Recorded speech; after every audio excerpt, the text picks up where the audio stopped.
الواحد بصراحة مصدوم من اللي حصل امبارح ده. بصراحة الواحد متعكن نفسيته عليه. لان كمان لان انا كمان شفته في الاستاد لايف. يعني انا كنت في الاستاد في الماتش بتاع الاهلي وصن داونز.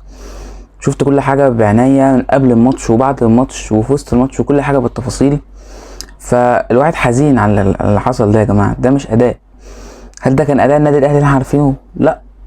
الاهلي بقاله مثلا 4 ماتشات ولا اكتر في مستوى واقع. يا جماعه ده مش الاهلي. في حاجه غلط، في حاجه في السيستم غلط، في اللعيبه بقى، في الاداره. هنتكلم ناخدها واحده واحده. اولا انا يعني من اول الاسباب اللي شفناها ان الاهلي ضعيف والكلام ده، ان الاهلي اساسا مهزوز. في حاجه غلط. اللعيبه كده تحس انها شبعانه مثلا. ايه يا جماعه شبعانين؟ ايه يا جماعه؟ يعني انتوا احسن سكواد في افريقيا، يعني محدش يقدر ينكر ده. فانت ليه ليه ايه موضوع بقى لعيبه؟ لا لعيبه وهي بتلعب معاهم في ملعب انتوا تحسهم شبعانين. يا عم لا، خدوا بطوله يا عم، احنا هنكسب كله. ايه ده؟ في كده؟ في نادي كده؟ ده ريال مدريد يا جماعه. ريال مدريد اللي ما شاء الله معاه 14 تشامبيونز ليج وكل سنه ما بيفرطش فيها، بيمسك فيها وتلاقيه مثلا سيمي فاينل بتاع. يقول لك لا يا عم ده احنا اعلى نادي عمر ما حد هيجيبنا، لا خدوها شويه سيبها لكم. ايه ده؟ مفيش كده يا جماعه، مفيش كده. اي بطوله الاهلي بيخشها معروفه انه بيجيبها. كاس بقى، كاس مصر، سوبر افريقيا اللي لسه جديد ده، دوري ابطال افريقيا، كاس عالم انديه كمان. تخيل كاس عالم انديه عايزين ننافس عليه بالسكواد ده. يبقى قابلني بقى لو كسبنا الاتحاد السعودي بقى ولا ايا كان مين. فبالمنظر اللي الاهلي بقى له فيه فتره ده، يبقى قابلني بقى لو كسبنا كاس عالم انديه اصلا انت بتحلم بيه، ولا نافست اصلا، ولا عديت من الاتحاد السعودي ده. فلا، الاداء وحش جدا، الاداء سيء بصراحه. الاداء ما كانش، انت بتوصل، انت امبارح وصلت على الجون بس ما فيش بقى الفينيشنج عندك صفر بمعنى الكلمه. وهنقول برضو هنتكلم ناخدها واحده واحده. اول حاجه في حته الاداره، انت ليه مشيت سيد عبد الحفيظ؟ ليه مشي؟ ليه؟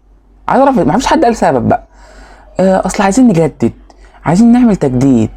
ايه جت فجاه؟ يعني ايه يا جماعه؟ طيب ازاي يا جماعه؟ يا راجل ده هو ده اللي كان مشدد اللعيبه، خليهم كده يسترجلوا كده.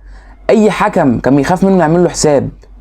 لو تشوفوا كابتن سيد عبد الحفيظ كل ماتش على الاقل بياخد انذار. والله ما بهزر، والله ما بهزر فعلا. كل ماتش على الاقل ياخد انذار، ولما بتشد ده بيطرد يقعد فوق في المدرجات. مفيش كده يا جماعه. انا امبارح قاعد في الاستاد شايف المدرجات لما بيحصل نوش. كابتن خالد بيبو ما قامش مره، ما شفتوش اصلا. انا افتكرته ما جاش اصلا الماتش لحد دلوقتي اصلا. ما اعرفش هو كان موجود ولا لا. ليه يا جماعه؟ ليه؟ كابتن سيد كان اللعيبه واخده عليه وعارفاه وبتخاف منه وعامله له حساب، واي حكم بيعمل له حساب، وكان زي ما بيقولوا كان ماسك اوضه اللبس كده. ايه اللي حصل بقى؟ انا قاعد في الاستاد، انا ما شفتش كابتن خالد بيبو قام اصلا. قال لي هيشاور حتى ولا اي حاجه؟ مفيش. هي اللعيبه بس. حسين الشحات مثلا كنت شايفه واقف على الخط بصراحه طول الوقت، كهربا، شوبير بتاع. لكن لا لا لا لا، انا مصدوم ومن قبل كده برضو. لا مصدوم. دي مش ده. لا مش ما كناش متعودين على كده بصراحه خالص.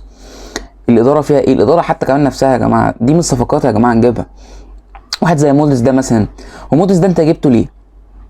هل عشان مثلا ده بتاع دورتموند فهو ده فاجر؟ انت قستها كده يعني؟ اصل انا مش في كارير، مش كارير مود بلاي ستيشن. ايه ده الواد ده جاب 50 جون، طب يلا جيبه.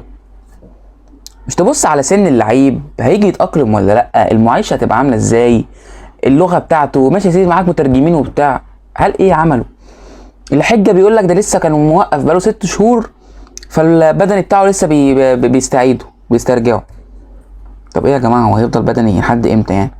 احنا خلاص كاس العالم انديه كمان شهر ولا شهرين. مش نفوق بقى لنفسنا. كهربا يا جماعه، كهربا خلاص. كهربا والله بتيجي معاه حظ. كهربا لو شفتوا والله الاحماءات اللي قبل الماتش، طبعا اون تايم سبورتس او اي قناه ما بتجيبش الاحماءات كلها. كهربا يا جماعه ما بيشوط في اقسم بالله بيجيبها في الهوا عندنا. مش بهزر والله. اللي راح الاستاد هيفهمني بجد. اللي راح الاستاد ويشوف الفيديو دلوقتي هيفهمني انا قصدي ايه. كهربا كانوا بيعملوا عرضيات، معلول بيرفع شويه وتاو يرفع واكرم وبتاع الباكات وكده. كهربا بتجيله الكوره يطلعها في الهوا، بتعدي من فوقه، من تحت رجله. ايه يا جماعه ده؟ في كده؟ ده مهاجم الاهلي؟ ده مهاجم النادي الاهلي؟ مش معقوله. لكن للاسف هو احسن الوحشين، يعني هو احسن الوحشين، بيجري بيحاول بتاع بيجرب، بس الفينشنج عنده زفت، تقول الاستلام وحش. كرة جايه له كمان في الهواء مش عارف يستلمها يا جماعه. موديست بس يفرق عنه ان موديست استلامته حلوه، يعني استلامته يعرف يحضن الكرة وياخدها، لكن ما بيجريش خالص. موديست نزل اخر تلت ساعه تقريبا، ربع ساعه، ما فيش حاجه خالص، ما جاتلوش اصلا غير يعني ولا حاجه تقريبا ما جاتلوش. فلا في حاجه غلط في حاجه غلط يعني الشناوي مش هقدر اقول على حاجه لان اصلا ما شاط عليه كوره تقريبا واحده. عبد المنعم ممتاز، بس الغرور بس اللي عنده سنه ده بيقلق شويه. يعني في وسط الماتش تلاقيه مثلا عمال يرقص كده في ورا في اوقات، وكانت هتتاخد منه وبعدها رجعها تاني. فالاوقات دي عبد المنعم مش حلوه. ممكن في مره ماشي يا سيدي انت جامد واحسن المدافع في مصر وما قلناش حاجه، بس في مصر الكره تخدعك، في مره الكره تخدعك وهتلاقيها فرقت منك وفي الجون هناك. رامي ربيعه يا جماعه برضو عليه كام اخطاء كتيره برضو. ليه مش ياسر ما بيلعبش ليه؟ هات مدافع. اسامه جلال بقى، هات لك اي حد محترم، واحد اجنبي بقى، شوف هتمشي مين. مش معقوله كده يا جماعه. اكرم توفيق 100% اقسم بالله، لا ما عندوش غلطه. لو بجد بامانه محدش يزعل مني، لو محمد هاني اللي كان بيلعب انا اسف احنا كنا خسرنا 3 الماتش ده ولا 4.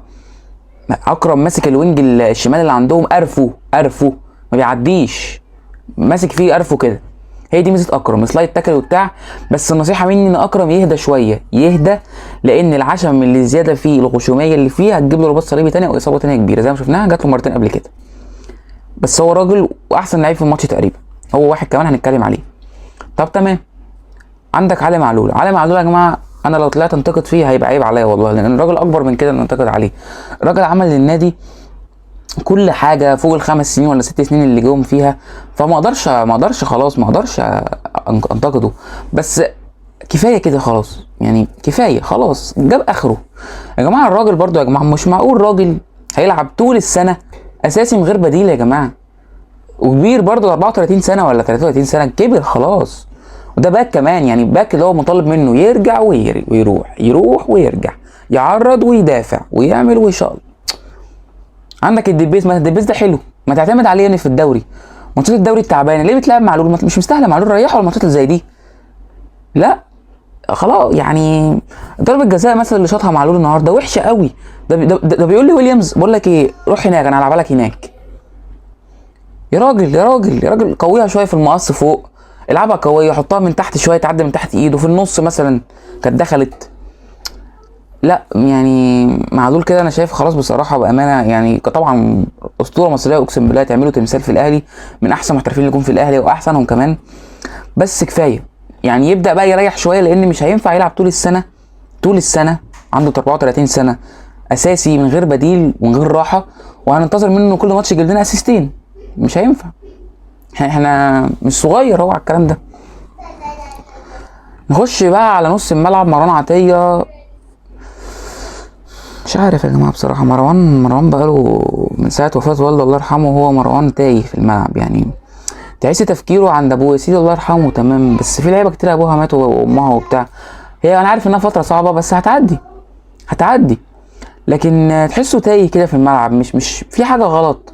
من بقاله حبه. ده كان يا جماعه الموسم اللي فات اول ما جه كان هو الترمومتر الملعب يا جماعه، كان احسن لعيب في الاهلي، اكيد كله مش هيختلف عن ده.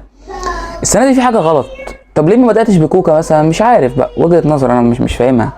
مروان عطيه لا، ما كانش ماسك نص الملعب بصراحه كويس. ديانج يا جماعه اقسم بالله بيتمرجح. سان داونز بيقول له كده بيلمه يقوم ديانج يعني راح كده ما يجيش معاه، يضحك عليه يوديه، هو سان داونز يبعته وهو ديانج يروح على البعته والتاني يخلع منه. مفيش تغطيه خالص، وحش، ما كانش حلو خالص ديانج. فمش عارف ايه السبب بصراحه. يعني كنت ممكن تنزل قفشه مثلا، ليه ما لعبتش بقفشه؟ طيب ليه ما قفشه كان كويس الماتش اللي فات واللي قبل كده مستواه كويس، ليه ما تلعبش بقفشه؟ طيب وتنزل مثلا امام بقى 6 ولا تنزل ديانج 6 ولا تنزل كوكا ليه؟ امام عاشور مش هقول حاجه يا جماعه بصراحه. امام عاشور يا جماعه والله العظيم بحلف بالله، مش عشان انا بحبه فشخ، بس مش عشان بحبه، هو من احسن لعيبه الماتش هو اكرم بصراحه. امام انا شايفه في الملعب الواد يا جماعه بيعمل كواليتي مش موجوده في حته والله، كواليتي يعني رهيبه. دريبل عالي عالي جدا، بيرقص بيروح حلو قوي، فاهم بيقرا حلو، اللمسه الواحده سريع، يدي واحده بينيه جامده، يرفع عرضات لتو من هنا لهناك الناحيه التانيه خالص توصل بالمقاس. هو لعيب يا جماعه، حاوي فعلا زي ما بيقولوا، حاوي لعيب كبير قوي يا جماعه. امام مكسب لينا بجد والله العظيم. احنا خسرنا الماتش وطلع يعيط كمان وبتاع، بس لا دموع غالي علينا يا امام. ومعلول برضو عيط طبعا. معلول للاسف كل شويه بيجيله دروب كده بزعل عليه، بس معلش يا معلول، هنعمل ايه؟ طب يا معلول هنعمل ايه؟ انا مقدر معلول طبعا انه ما بيرتاحش، فكان بيعيط هو وامام والدنيا كانت مكهربه خالص. امام لا امام جامد جدا بصراحه، لا لازم نعتمد عليه اكتر من كده، يلعب اساسي شويه. واقول لكم على حاجه، امام ده والله ما يجيش 30% من مستواه، امام عنده اكتر من كده والله هتشوفه، بس نستنى نتقل عليه بس وياخد ايه وقته كويس جدا. الشحات سيء يا جماعه، مش ده الشحات يا جماعه بتاع الموسم اللي فات يا جماعه، في حاجه غلط مع الشحات. الشحات تقيل، مش عايز يخلص، الكره بتتكعبل في رجله، مش عارف ايه، ما بيلقطهمش يشوط على طول، يشوط في رجل المدافعين. لا يا جماعه غلط كده يا جماعه. ليه؟ عشان مين؟ عشان صالح مين بتعملوا كده؟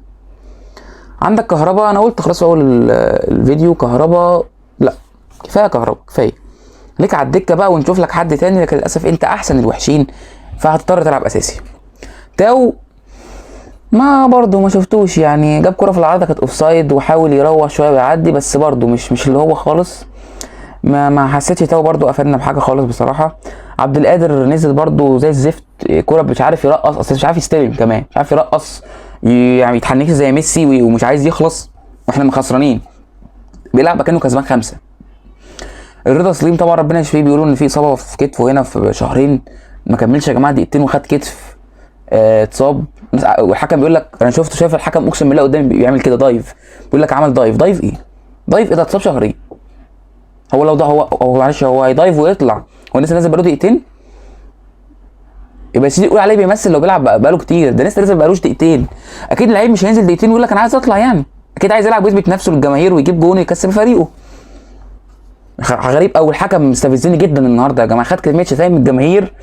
لا الحكم غريب، الحكم مش معقول يا جماعه كده، الحكم لا ايه الغلطات التحكيميه اللي قدام الاهلي دي؟ هو عشان احنا احسن نادي في القاره خلاص عايز تمنعنا عن اي بطولات يعني ولا ايه؟ لا حكم مستفز، كل حاجه في سان داونز فول، احنا لازم اللعيب رجليه تتقطع. الطرد ده كان بتاع سان داونز كان لازم يبقى طرد، ما كانش طرد كان الحكم ده اتوقف. ايه يا جماعه ده؟ ايه في ايه؟ وضربه جزاء معلول طبعا اللي حطها وحش. التاني دي بصراحه الفار، هي كانت من بره، انا شفتها هي من بره ما كانتش جوه، ما اعرفش ايه الاسقاط اللي عمله ده، انت عملت اسقاط ليه؟